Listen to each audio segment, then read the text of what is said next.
राधे राधे महाराज जी।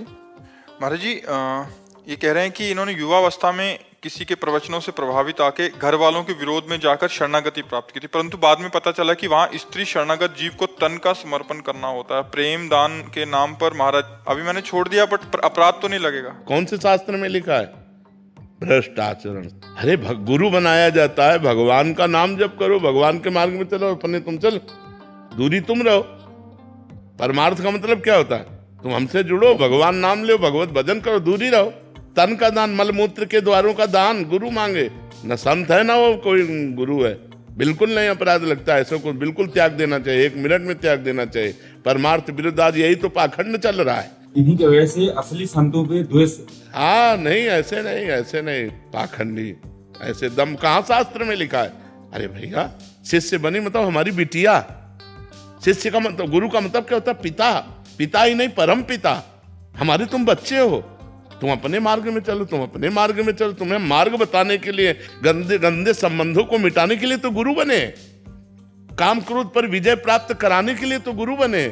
ऐसा कौन सा शास्त्र कहता है? ऐसा कौन सा समर्पण कहता है? ऐसा कौन सा गुरु मार्ग कहता है? हमें बतावा करके। मनमानी आचरण, ऐसे पाखंडियों से दूर रहना चाहिए। शरीर समर्पण का मतलब समझ लो, पहले समझ लो। तन मन धन प्राण सब समर्पित करने के लिए गुरु के लिए कहा गया है। कहा गया है कि जो तन है उसके समर्पण का मतलब आज से हम गुरु की आज्ञा के अनुसार क्रिया करेंगे। शरीर से हम मनमानी पापाचरण नहीं करेंगे, तन समर्पण है। तन समर्पण का मतलब है कि आज से हमारे शरीर से वही कर्म होगा जो शास्त्र आज्ञा करता है, गुरु आज्ञा करता है। ये तन समर्पण है। मन समर्पण है कि मन से मैं वही सोचूंगा अब जो गुरुदेव ने बताया है। अब हमारा मन संसार को नहीं सोचेगा, प्रिया प्रीतम को सोचेगा। वाणी से हम गुरुदेव के द्वारा बताए हुए नाम जप करेंगे, कीर्तन करेंगे, भगवत कथा। ये समर्पण है। ये समर्पण के, ये कोई समर्पण की बातें, गंदी बातें। ऐसी गंदी बात अगर किसी को कहीं भी दिखाई दे तो तत्काल दूरी हो जाओ, कोई अपराध नहीं लगेगा। वो कोई गुरु नहीं, वो कालने में बैठा हुआ है, पाखंड का रूप लिए हुए, वो गुरु नहीं है। गुरु वही है जो असत मार्ग से हटाकर सत मार्ग में लगावे, जो गंदी बातों से हटाकर तुम्हें अच्छी बातों में लगावे। जब गुरु से तुम कहो कि महाराज मेरे अंदर गंदी बात आ रही, तब उतनी सामर्थ्य उसके हो कि वो तुम्हारी गंदी बात हटाने की बात कह के तुम्हें सतमार्ग में चलावे, ना कि गंदी बात सुनकर तुम्हारा शोषण कर ले। वो गुरु नहीं, वो पाखंडी है, वो नाटकी, वो मायावी है। ऐसे लोगों से दूर रहना चाहिए। ऐसा सतमार्ग नहीं होता। महाराज जी, गुरु सही हो और शिष्य कोई विद्रोह करे तो गुरु का कोई फर्क नहीं पड़ सकता। उस शिष्य का विरोध महाराज जी हम सांसारिक लोग कर सकते हैं, जो शिष्य गुरु का विरोध करे। अपने आप वो बुझ जाएंगे, विरोध करने की जरूरत ही नहीं होती। आकाश में कोई थूक कर गंदा करना चाहे, मुंह अपना करेगा, बिल्कुल नहीं। देखो, संतों की निंदा लोग करते हैं, बड़े बड़े संतों की निंदा होती, वो निंदा करके अपना नाश कर लेते। संतों को कुछ होता है क्या? तो फिर हमें इस बातों पर नहीं डरना चाहिए। विरोध करने की जरूरत है। वो जो कर रहा है वही उसको नष्ट कर देगा। वो जो निंदा कर रहा है, वो कर्म ही ऐसा कर रहा है, वो स्वयं नष्ट हो जाएगा। देखो, सच्चाई में एक तुमको बात बताएं, छाती में एक बल होता है। छाती में एक बल होता है। अगर हम गलत है ना तो फिर हमें डर लग जाएगा। अगर सच्चाई है तो कोई भी। देखो, गलती किसी से भी हो सकती है। गलती होना, हम इस बात में क्यों नाराज हुए? ये गलती नहीं है, ये गलत आचरणों का प्रचार प्रसार है।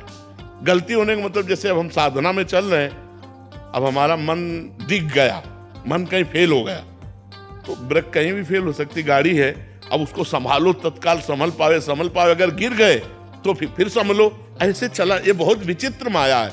वो गिर जाना एक अलग चीज होती है, और इस तरह का व्यवहार करना, जानबूझ करके ऐसे उपदेश देना, ये बहुत हानि का विषय होता है। ये समाज में गंदगी फैलती है। इतनी बात समझ लो, जो गुरु तुम्हारे शरीर को छूने की चेष्टा करे, जो गुरु तुम्हारे साथ गलत संबंध बनाने की कोशिश करे, तुरंत हट जाओ, कोई अपराध नहीं लगेगा, कभी दोबारा मत जाओ। वो गुरु नहीं, वो कालनेमी है, वो पाखंडी है, जो धर्म भ्रष्ट बैठे हुए हैं, केवल अपनी वासनाओं का पोषण करने के लिए भेष का आश्रय लिए। वो संत नहीं है। संत वही है जो तुम्हारे आचरणों को सुधार दे, जो तुम्हारा परिवर्तन कर दे, तुम्हारा शोषण कर दे, उसे संत नहीं कहते। ऐसा नहीं हमने आज तक कहीं शास्त्रों में पढ़ा है, और ना ऐसा हमने प्रगट में संतों में देखा है। ऐसे माताएं, बहनें, बहू बेटियां सब जाती हैं तो बिल्कुल संत भगवान की तरह होते हैं। कहीं भी किसी भी बहू बेटी के पास बैठे तो कभी संशय थोड़ी होता था नहीं, ऐसे कभी आचरण नहीं सुने गए।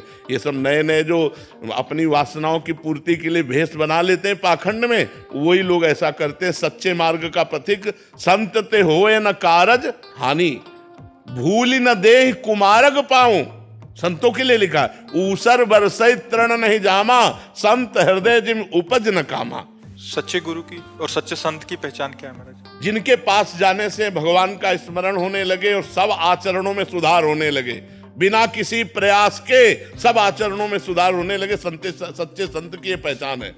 बिना किसी प्रयास के अनायास आप गंदे आचरणों को छोड़ते चले जा रहे हैं और आप उनके प्रभाव से बढ़ते चले जा रहे हैं अध्यात्म में। ये संतों का प्रभाव होता है। तभी संतों को भगवान से भी अधिक कर माना गया है। मोरे मन प्रभु अस विश्वासा, राम ते अधिक राम करदास। बाहरी किन्हीं लक्षणों से नहीं पहचान सकते? बाहरी लक्षणों से तो नहीं पहचाना जा सकता, क्योंकि बाहरी लक्षणों में नौटंकी नाटक में भी 2 घंटे के लिए जो साधु बनता है तो बहुत सावधानी से बनता है, पूरी सेफ्टी वैसे दिखाता है। तो अगर हम बाहरी संत का नाटक दिखाना चाहते तो बड़ी सेफ्टी से दिखाएंगे। संत की स्थिति होती है अंदर की, उसका बाहरी प्रभाव यही होता है कि उनका सुनने से, उनका दर्शन करने से, उनका संग करने से हमें गंदे आचरणों से ग्लानि होने लगे, भगवान से प्रेम बढ़ने लगे, गंदे आचरण त्याग होने लगे, अच्छे आचरण स्वीकार करने लगे। यही संतों का बाहरी परिचय। अंदर की स्थिति तो जब तक आप संत नहीं बनेंगे तब तक नहीं जान सकते, क्योंकि संत का नाटक तो नौटंकी नाटकों में, फिल्मों में भी लोग कर लेते हैं। तो संत का नाटक करने के लिए थोड़ी देर गंभीर रहना, रो देना,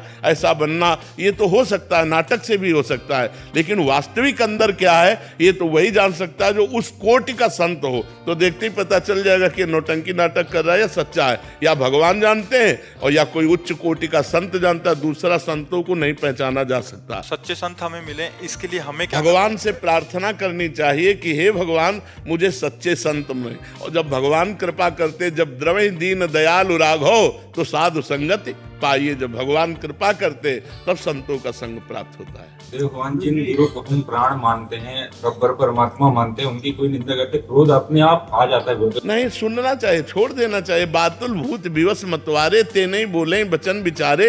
ये मूर्ख लोग, पागल लोग बोलते रहते हैं। देखो, संत की बाहरी बातों की ही प्रशंसा और निंदा होती है, आंतरिक स्थिति को तो कोई जान नहीं सकता। बाहरी बातों में जैसे बहुत भीड़ लग रही, अरे वो तो इतनी गाड़ी में चलते हैं, अरे इससे ज्यादा और क्या निंदा हो सकती है। बस यही संसार की बातें हैं। संसार यही चीजें तो देख पा रहा है, और क्या देख पा रहा है? संसार नहीं देख पाएगा।